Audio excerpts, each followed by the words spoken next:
there if they would like to. We will be recording today, so you will automatically receive a copy of the recording, just FYI. I'm going to turn a couple things off here to make sure that my audio works okay and that you can see my slides. So if you cannot hear me, and I'll put something in the chat right now, or if you can't see my slides, please let me know.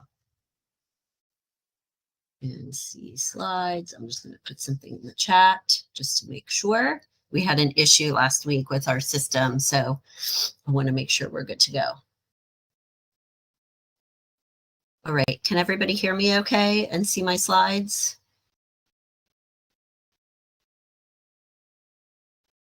Let me see if we've got any thumbs ups. Let me know in the chat. Ooh, thumbs up. Thank you. I really appreciate that. It seems like not a big deal, but it's a big deal. I really appreciate it. Because as I said, we had a little bit of an issue last week. So we are streaming this live on YouTube. It will be hosted there on our YouTube channel afterwards. We are recording today as well. I'm going to stay off camera just to make sure that everything else works okay, to conserve bandwidth, just to be safe. For those of you joining us live, thank you for being here today and taking the time. We greatly appreciate it. We are going to be talking today about 3 steps to find a job you love in 2024. And as you can imagine, there's a lot of stuff that you need to do to find a new job. So we're going to be covering some of the highlights and the biggest things that we want you to be considering, because honestly, we do workshops on this that last hours and hours and days, as I'm sure you can imagine.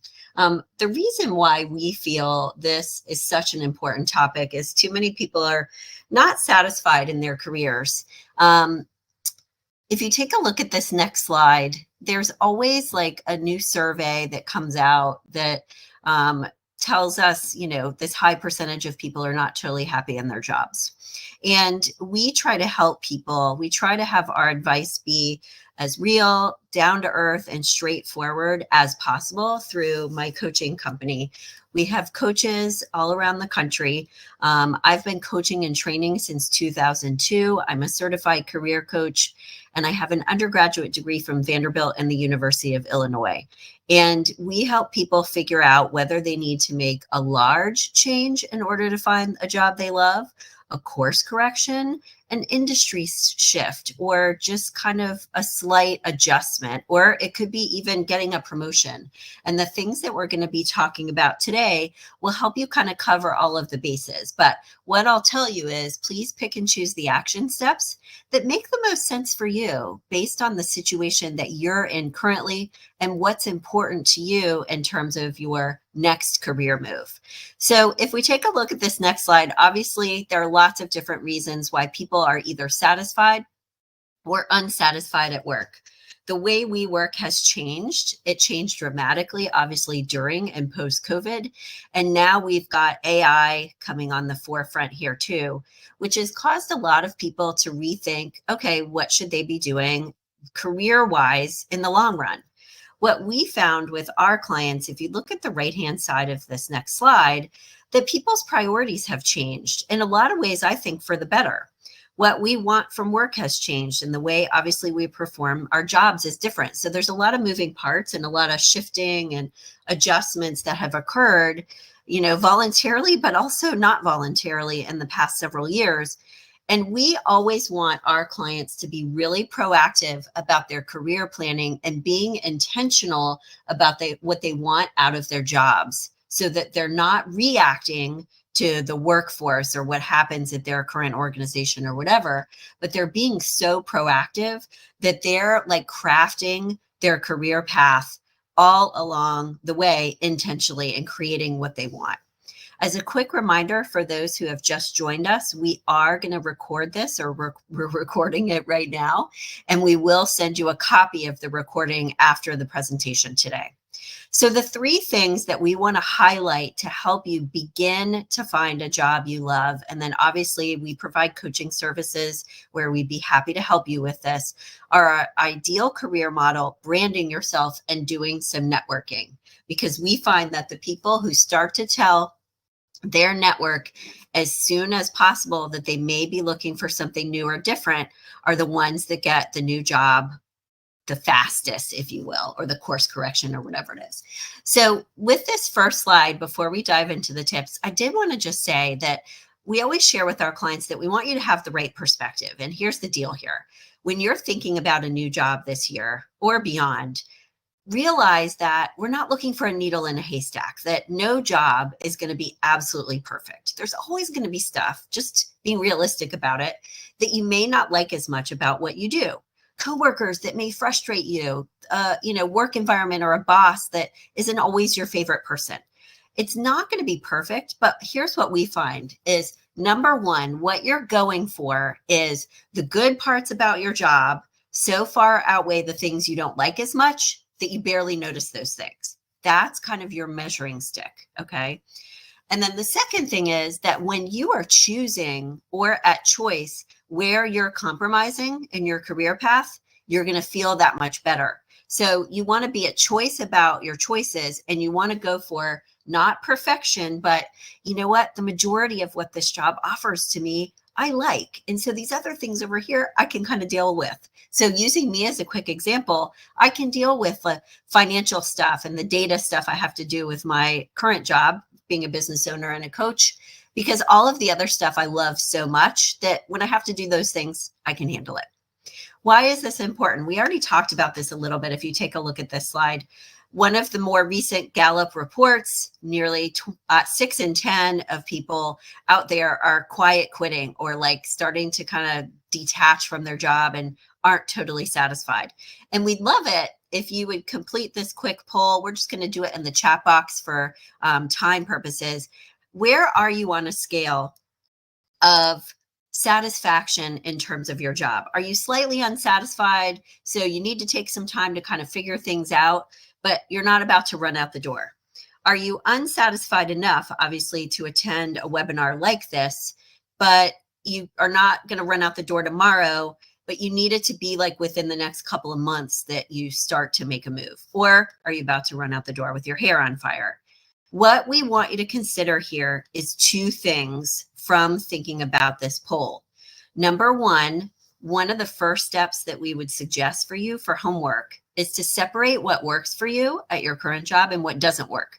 Create a list of likes and dislikes and identify what those themes are between all of those things. Are you talking a lot about your coworkers or more about your strengths, for example?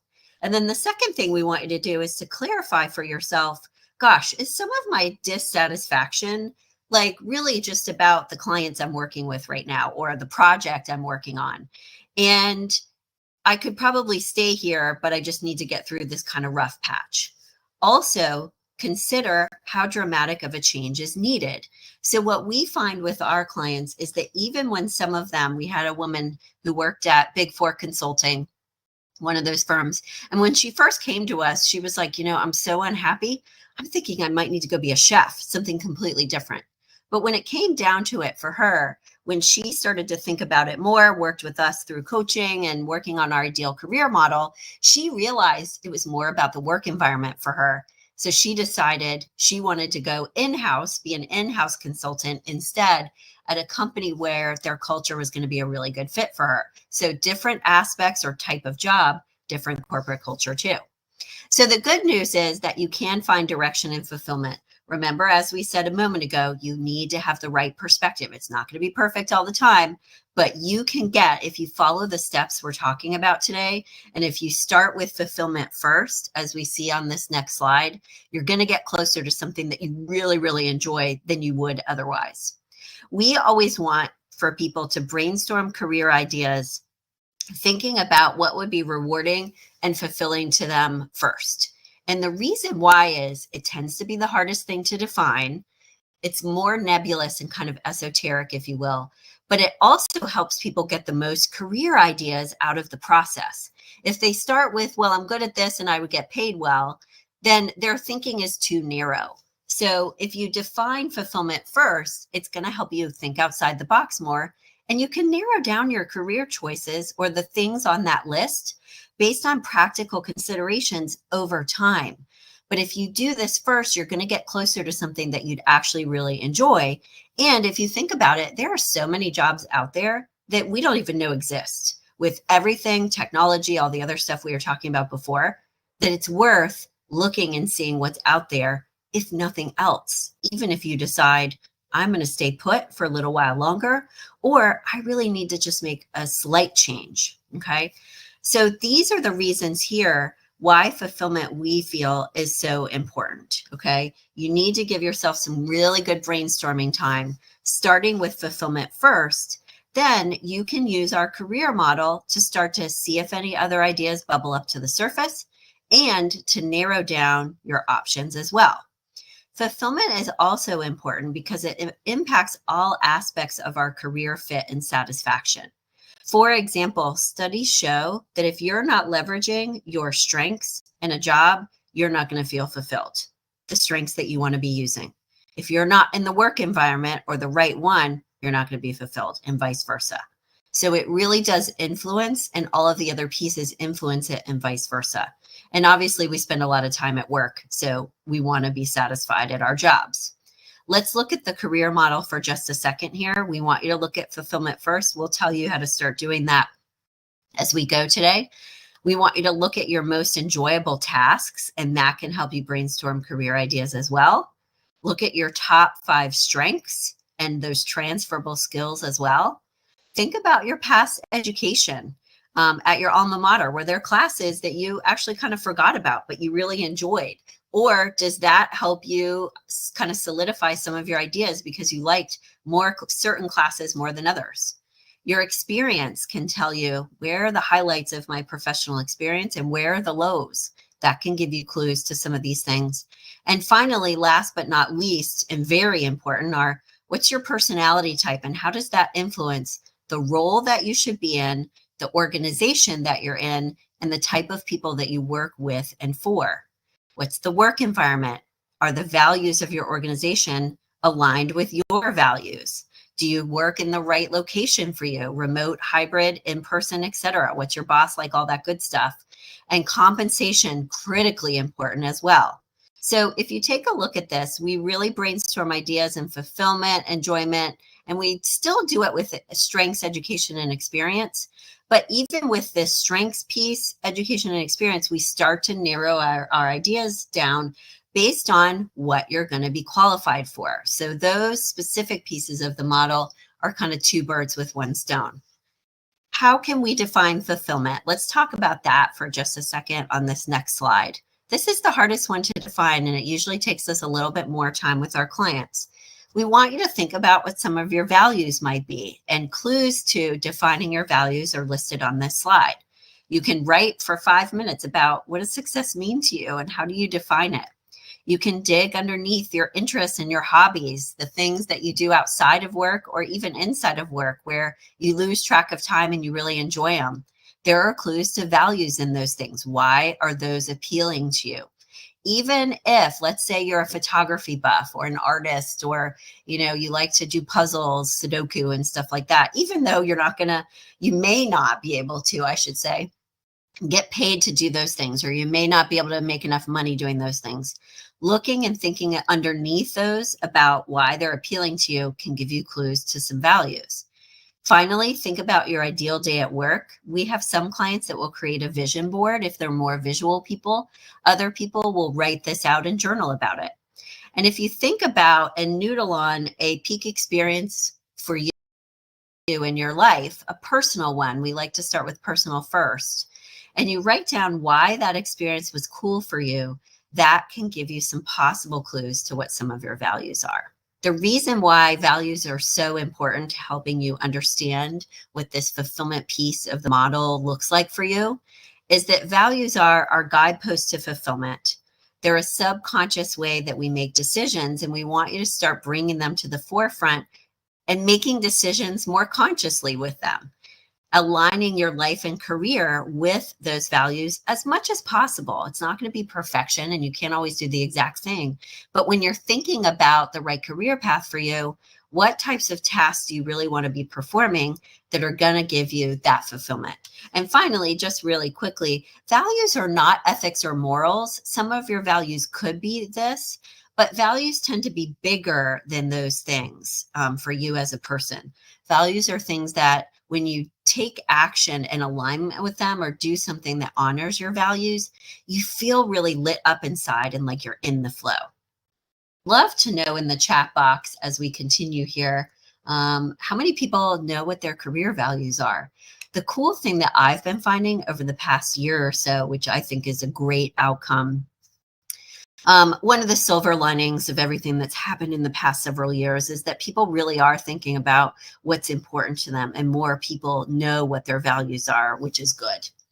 So as I said a moment ago, one of the ways to think about and identify what your values are, and I was just going to give you a quick example here, is to think about childhood dreams, passions, interests. So as a kid, I grew up in Florida and I loved going to Weeki Wachee, which is why there's a mermaid on the slide. And I thought being a mermaid would be the coolest thing going. As I grew up and was thinking about my career path, that wasn't the most practical career path for me, which is fine. But there were actually clues to some of my current values in that childhood dream. I love, like, one of my values is risk and kind of adventure. And for me at the time, being a mermaid looked kind of risky. They didn't have an oxygen tank on. Sure, they had the hose, but okay. I also love educating people by entertaining them or incorporating an element of that. So I love presenting webinars like this, giving presentations, hosting workshops, etc. And for me, that's part of what I thought was cool about being a mermaid. They were teaching people, but there was that element about the ocean, but there was that element of beauty and creativity.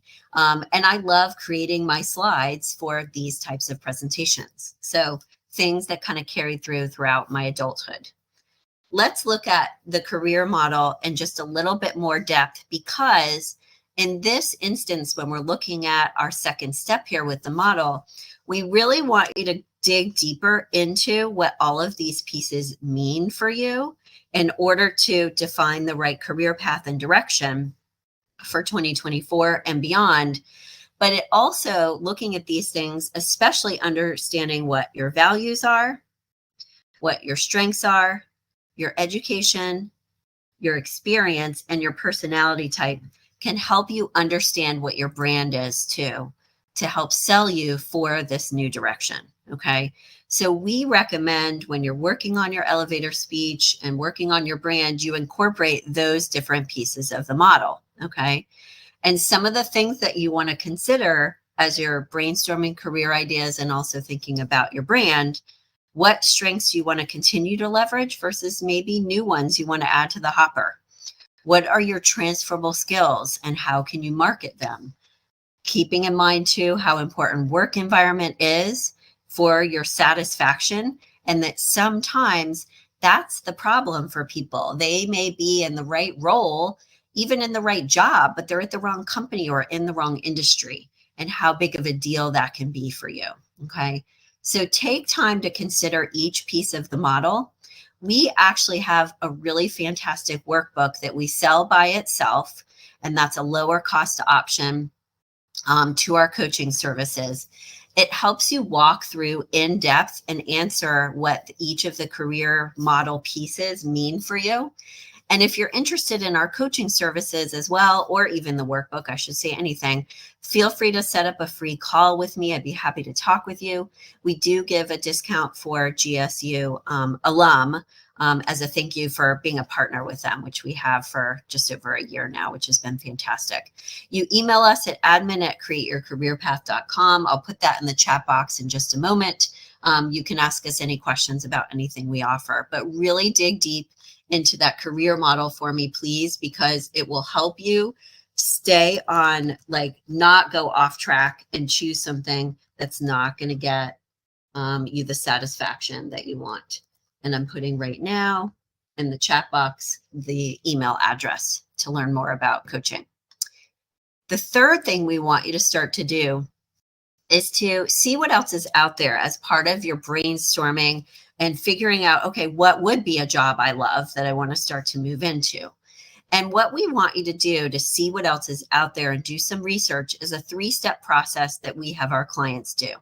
We want you to come up with a list of keywords, of interests and strengths, excuse me, maybe even from your past experience that you can plug into general search sites like Google, career brainstorming sites like onetcenter.org, and then job boards, because this is going to help you identify and see what else is out there, which could be a good fit for you.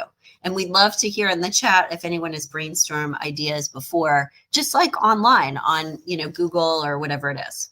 Now, as you're conducting this research and brainstorming, we really want you to stay organized. This is a key piece to the 3 steps because you can go off track and get lost in the internet, right? We've all done that before. So it's a great idea, and we have one of these that we give to our clients, to create an Excel or like Excel spreadsheet to track the keywords, your career ideas, those pages online that you want to revisit and dig deeper into later on, and the job requirements and the salary, the thing with your career ideas, what you're seeing is going to be realistic for you. Okay. The first step, let's just go through the process of brainstorming and how we want you to handle this. The keywords you can pull from interests, values, and skills. So I would put in, for example, career coaching. I might put in coaching and development. Might put in training and development. So relevant keywords that would make sense for me if I was looking for something similar, but related to what I was doing, but different enough, those would be some of the keywords I might put into some of these websites. Step 2 is to plug those into general search sites like Bing or Google or whatever. And this helps you cast a wider net at the very beginning, which is what we want you to do. It's like a funnel. You start with a bigger net at the beginning and narrow down. So with these general search sites, you might say careers in, or a career in data analysis, or jobs in education. You need to have a keyword string for those sites, obviously. Career brainstorming sites like onetcenter.org and some of the other ones we suggest to our clients can help you narrow down your ideas, but also some of them will give you the job requirements and the salary as well. So it can help you start to make it a little bit more real. And we want you to go through job boards as well at the end of your researching, because this helps you make it really, really real. Like what's out there, what's happening in the market, in my location, et cetera, et cetera. And job boards can help you narrow things down even more based on your local economy and all of that. And we like for you to plug those keywords into there too, because it's not just pulling from the job titles, it's also pulling from the job descriptions, which again can help you cast a little bit of a wider net and just see what other ideas could be relevant or related. Step number 3 to finding a job you love in 2024 is to brand yourself. We talked about branding yourself a little bit more already, and some of the elements of the model that we want you to consider and work on to incorporate. With your resume and LinkedIn profile, there's a lot of stuff that we want you all to be doing. And we help clients with this all the time. We have writing services, but we also have a resume review option where you do it collaboratively with one of our coaches, and they kind of walk you through what you want to be doing or what they would suggest. Couple of things here to give you a starting point. You want to make sure you've got a professional photo and a branded banner, kind of like this one on the slide, on this next slide. I'm going to go back here for a minute, but the branded banner is what we mean by this piece right here, okay? We want your about section to have at least some first person, like I sent statement sentences, versus your resume is always going to be third person. You want to make sure in resume and LinkedIn, you've got those measurable results in your experience. We want you to work on getting recommendations on LinkedIn because you can use them in different places. And you need to make sure that both your resume and your LinkedIn profile is search engine optimized. That's what SEO means. We help clients with that all the time, just as a one-time thing for both of those. It's really important to help you get past those scanners and also be found by recruiters and employers on LinkedIn. And finally, check your settings. Make sure that you let people know that you're open to opportunities. And there's two different ways to do that, where it's public versus private. Once these things are up to date, we want you to start joining some groups for networking. Your LinkedIn alumni group, industry-specific association groups. Go to some industry-specific association meetings to meet people in person, okay? We want you to do as much networking as possible once you've gotten your direction sorted out using the model, once you've got your brand clarified, and you've got your resume and LinkedIn up to date, because the more people you tell, the sooner you're going to find out about that hidden job market and those jobs out there that are not advertised through connections, through employers, through recruiters, headhunters, etc. All right, I know we shared a lot with you today, and these are broad strokes. Your situation is going to be different. Everyone's situation is different. And while there's certain rules and basic things about your resume and LinkedIn that go across the board, again, everyone's situation is unique. So that's why we offer coaching, because it helps you get specific advice tailored to what's going on for you. In terms of action steps, I would pick one thing in the next week and go ahead and write it down right now so that you've got it like on a Post-it note in your planner, whatever it is that's best for you. And it could be, I need to take a look at the recording and check out their ideal career model. I need to narrow down my ideas, or I need to start networking. Whatever it is, based on where you stand kind of in your figuring things out for this year and beyond, would make the most sense for you. Write that down for us. And please feel free to schedule a free consult with us to learn more about our services, our materials. There's a ton of good stuff and articles in our blog and videos on our YouTube channel as well. For more information about any of that, feel free to check out our website, Create Your Career Path, or email us at admin@createyourcareerpath.com, and we'll share that information with you. Keep an eye out in your email for the recording from today, everybody. Thank you so much for your time. I hope this complimentary webinar was a helpful starting point for you.